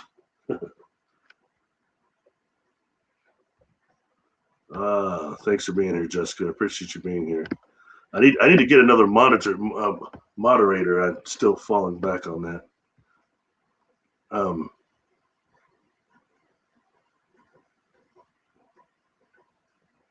Yeah, it's an interesting book. I agree. It's an interesting book. Now, my question again, that's not the McElroy files, is different, right? They were both reptilian species, right? Which one had the empire? Oh, maybe I have that down here. Let's see.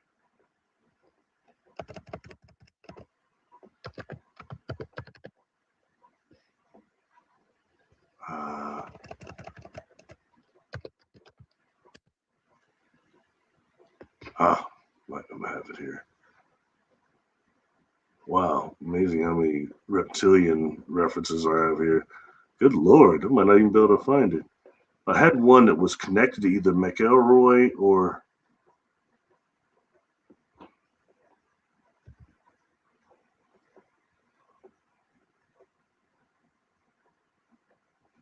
Okay, that's one. I might show you that one, but I've got one that was directly connected to that.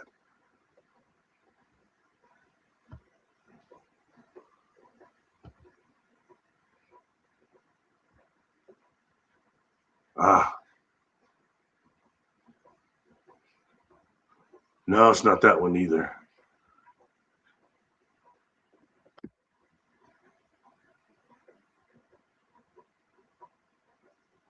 There it is.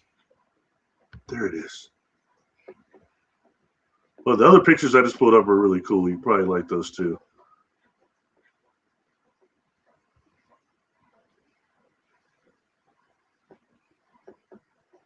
Now, you all will have to tell me, okay, because I don't want to get it wrong, because I could be misquoting. But I had this Ruby the Reptilian. I just pulled that one up. I thought that was connected, but that's not. I thought maybe that was McCroy.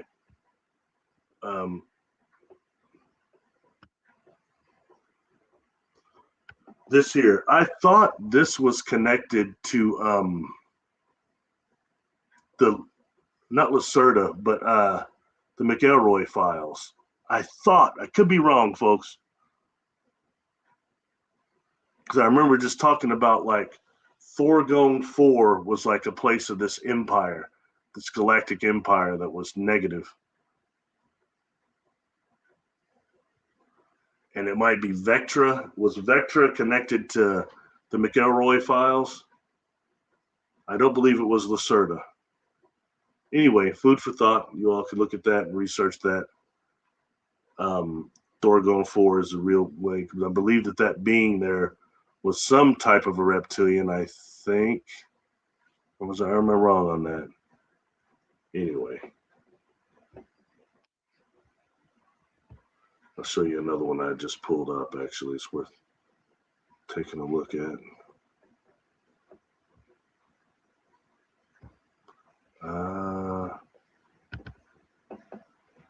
At first, I thought this one was from the certifiles, but I don't think it is. That's worth looking at. Is this this might be the McElroy files too? And if I'm wrong, folks, I apologize because I'm not an expert, but somebody out there will know. This one, I was thinking this could be from that guy that I don't really care for, David Chase or whatever. No, he's Mr. Reptilian guy or whatever. But yeah, that is him down there. It's just Dio down there. So okay, this isn't connected to the. I've seen pictures like this concerning Lacerda that look similar though. So get that off. A little more of that there. Anyway, I think that's most of them.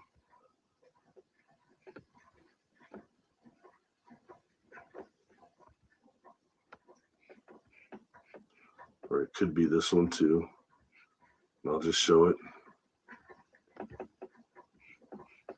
Because there were pictures that came with both the McElroy and the other one.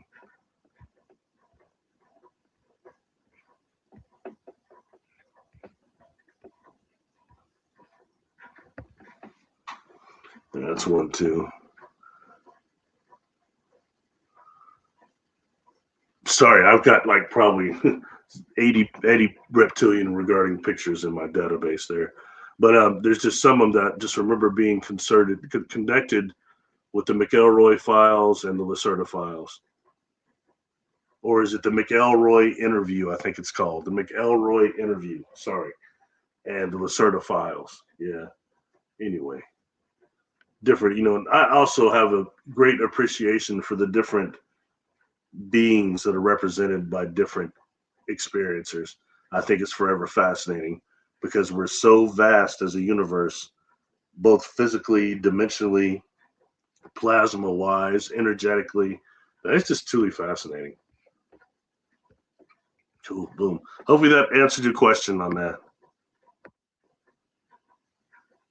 What's the channel called? Negative Organics. Alexandri. God, I'm not very good at pronouncing the names. If you meant on my channel here, it's in the playlist. It's Negative Inorganic Beings. That's the name of that playlist. And there's quite a few videos there. Check them out. You know what I mean? A lot of it is I just go like, I don't want to spend a lot. I don't like to spend a lot of time on the dark stuff, but exposing the different strategies they use to drain our energy, to try to enslave us, to get us caught in whatever it is, you know what I mean? But they've got these tactics that they use to really attack people, like people in my audience here that know how to protect themselves. You know how to protect yourselves. They do things like, if it was, it's like almost a snowball effect, but like if this is like the Enterprise or something, you've got, 4 or 5 warbirds firing on it.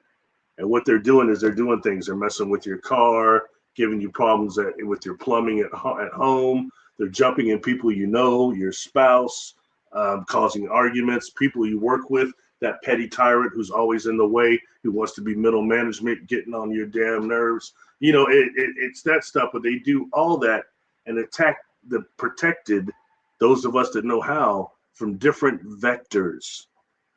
And it stresses your shields just enough to where they don't collapse, but it causes these little minute cracks.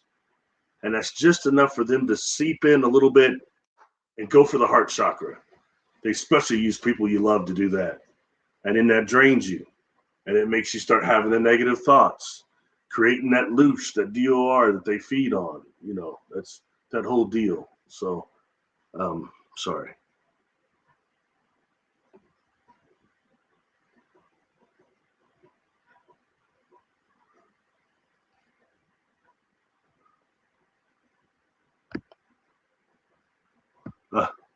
All right.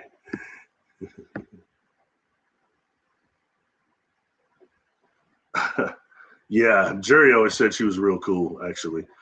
She had done, I don't know if it's still on now, YouTube might have got her, but she had a YouTube channel about Apollonia, and she was interviewing all the people, like the people that were Vanity 6 that were still remaining, Sheila E's still jamming out, and a lot of people from that Prince era that she had dealt with, Morris Day. She had a lot of them on there. It was a pretty cool little show, actually, and just to get her perspective of that industry when she got into it. I remember she's on Falcon Crest. Didn't like that one. It was more of a J.R. Ewing guy.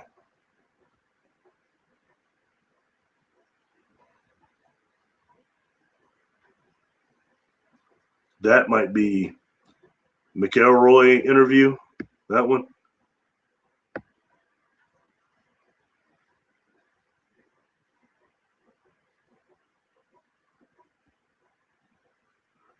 Definitely.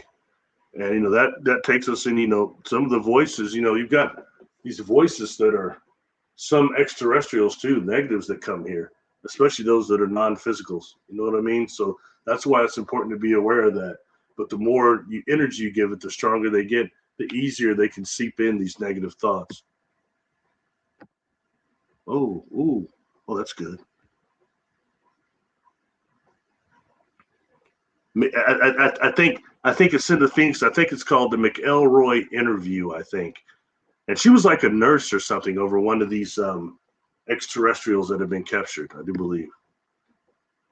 And some things about that Lacerda and also the J Rod deal kind of all have these similarities.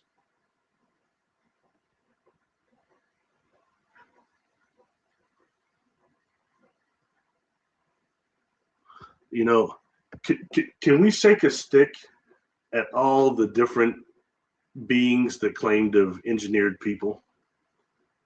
And I'm coming to think that really it's none of them. I mean, we've got the reptilians that claim it. We got the Pleiadians that say it. The Syrians say it. I mean, everybody says they made humanity. What if humanity is something different, and that's not how we evolved, really? And it's one of the big one of the big decoys, one of the big misinformation campaigns. Not saying I'm right, but it's something I think we should think of. Were we once part of Galactic Central? And we're so messed up, though, that we can't stop warring, that we did have to be put in a place like this, in a quarantine, where there's rebellion. Like I mentioned before, this book is too neo-Christian for me. I'm not a religious brother. But when it comes to what they talk about, the rebellion of the higher beings and how it affected Earth and this entire local universe, and why they call this Satania is what they call our local universe in this book. Satania of Nebadon, which is like our universe, our local universe. Anyway, point being, just food for thought on that. Not saying I'm right, but boom, sure, Mike. Will you elaborate on the negative self? Okay, so like I mentioned, we've got 4 parts. Okay, we've got the mind, the body, the spirit, and the negative self.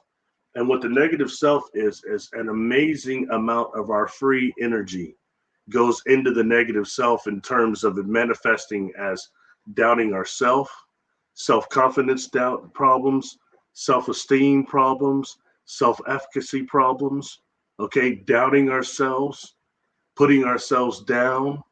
Okay, that's already a fire that's burning within us, consuming tons of our free energy.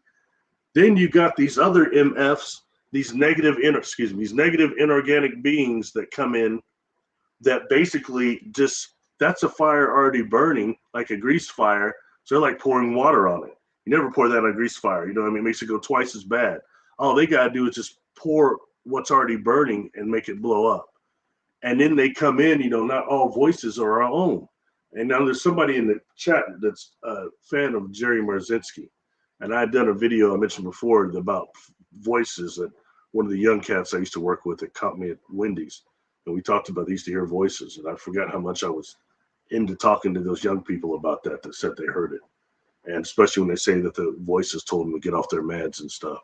Anyway, but Jerry Marzinski on a whole nother level, he was in the institutional penal system, way worse than what I was dealing with.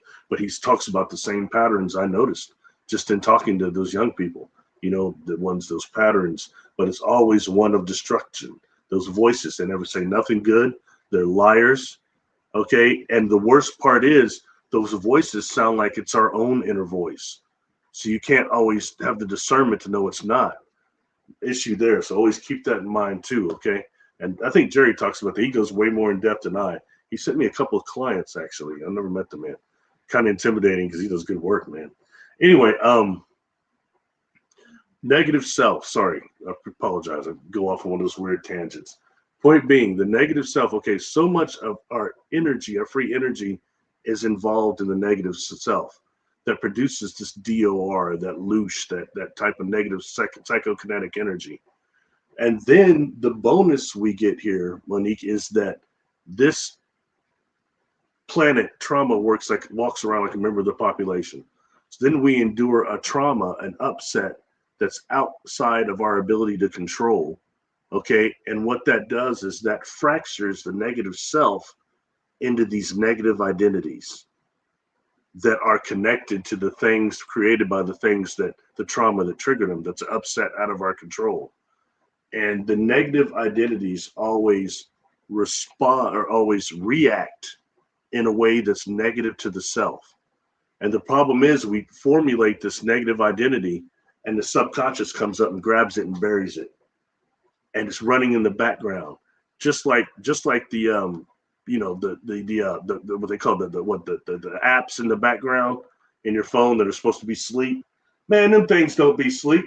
They're still running, heating up my battery, making it drain. You know what I mean? They're still going on those processes in the background. And like I said, the negative identities react in a way that's negative to the self, but our spirit is an energy being, and it is positive. We're actually positive energy beings. Just this world makes us think that we're not. Okay? So in that way, the spirit responds in a way that is beneficial to the spirit. So once you dissolve the negative identity, you have the spirit that is responding to things that in a way that's beneficial to the self and not destructive. So that's the disconnection between the negative self. I believe the negative self also comes from choice, our ability to be choice and have free will. Hopefully that ends that. But the negative identities is the thing. And this ties into, the networks of the brain, the mode networks of the brain, the Y-band, wireless body area network, all that stuff starts kind of tying in together. So hopefully that explains that.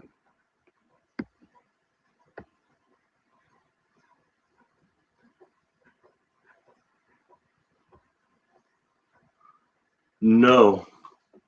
Have you ever seen triangle portals? No, but I have seen entities on this planet that are triangular shape. And when I learned how to really to see what I was seeing and knowing that I thought I wasn't seeing because I see the energy fields around people. And then if you look into that, you can see a little bit more overall as the energy being. But when I started noticing these other fields that looked to be people, but they didn't have the same shape, the mushroom type shape, spherical shape that most people have as a body field. Instead, they had these things that look like, I look at these X's, like with lines in it, or these triangles. I even saw some people look like triangles with the X stuff in it. And all I can tell you is they weren't human. But when I look at them with my 3D eyes, they look human. And I noticed those ones seem to travel around in pairs, always two of them.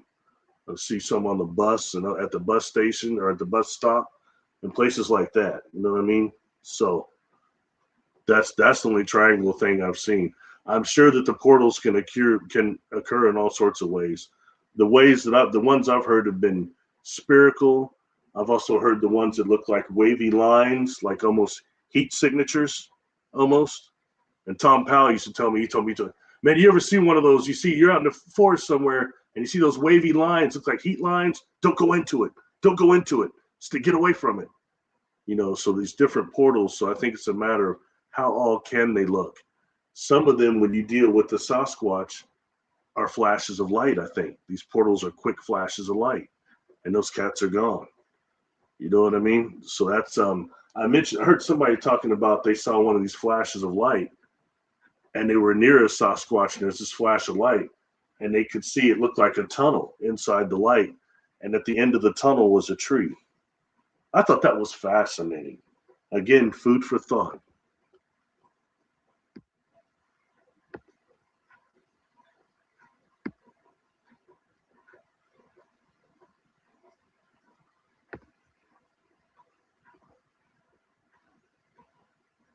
Serpo, I think that's connected to McElroy interviews too, or is that connected to the certifiles? Can't remember.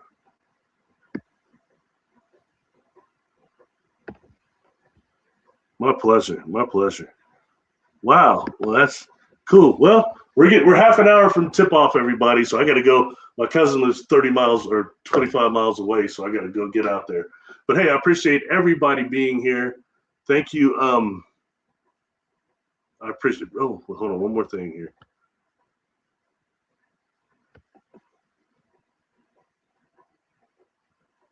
Yeah, and set out intention too.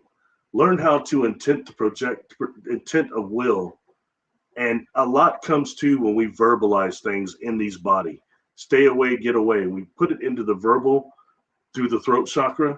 It does something. It's very interesting, But yeah, another way to get them off of you in the same way that when you don't somebody, you've been around people that don't want somebody around, they can emit that energy that gets those people away. So another way to deal with that. Thank you all for being here. Much appreciation. This was one that was a little more spur. It was trying to deal with AI in a way that we could incorporate some fun concepts instead of just me sitting up here talking like that. And it could be negative, but just trying to deal with how it's been perceived in the past and how some of that is unfolding now into reality and the different ways it can happen. I think that's kind of cool. It's good food for thought. I'll probably be back next week.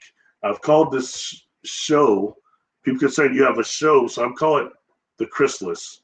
I couldn't put the picture in this time, but that represents, I think, a lot of my journey as far as TBI and not wanting to come forward and who I am. And a lot of this YouTube channel represents a healing for me because I never wanted to go public, believe me.